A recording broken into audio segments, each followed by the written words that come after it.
But also the California shooting only goes to highlight as to how gun culture is deeply embedded in American society. In fact, the right to own and carry firearms is protected by the Second Amendment in the U.S. Constitution. But with mass shootings on the rise, is it time that the U.S. amends its gun laws? This, of course, is an issue that's been debated time and time again every time there is a shooting incident. Take a look as to how prevalent gun culture is within American society.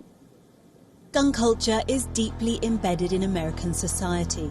The right to own and carry firearms is protected by the Second Amendment to the US Constitution. People in a third of households own a weapon. The US holds the world record of an estimated 270 to 310 million guns, an average of one per person. Around 30,000 people die by firearms, including suicide, every year in America. Mass shootings in public places are becoming more frequent, refueling the debate over America's gun laws. Each state is responsible for its own firearms rules, but these only concern licensed dealers and gunsmiths. 40% of transactions, private sales, are not affected.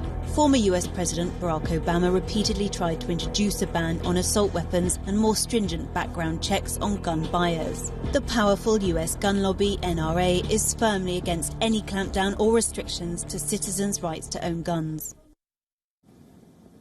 All right, on to some other stories now, where Ariha in Syria's Idlib province has been battered by yet another airstrike that has left about 11 people dead and several others injured. Now, Ariha is a rebel-held town in northeastern Syria, and the strikes are part of the government's continued offensive to thwart the rebels. Now, videos have now emerged on social media showing White Helmets, a civil defense group that operates in rebel-held regions, providing aid to the strike victims. Dozens of people were left trapped under collapsed buildings after what is essentially the second strike on the town in the past week. Ariha was pounded by an airstrike last Wednesday, leaving about 10 people dead. Reports also suggest that the latest strike was in the town's main square. Now, airstrikes in Syria have been on the rise. The government, in alliance with Russian and Iranian forces, have been stepping up attacks on the rebel-held regions.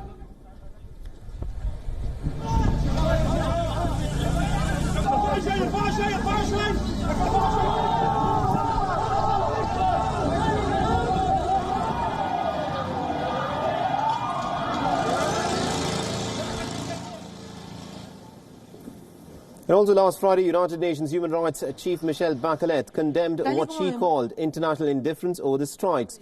The casualties from the strikes are indeed appalling, and just in the last 10 days, more than 100 people have been killed in the airstrikes, and most of these are civilian casualties. Bachelet went on to state that intentional attacks against civilians are a war crime, and that the people who ordered them must be held responsible. All right.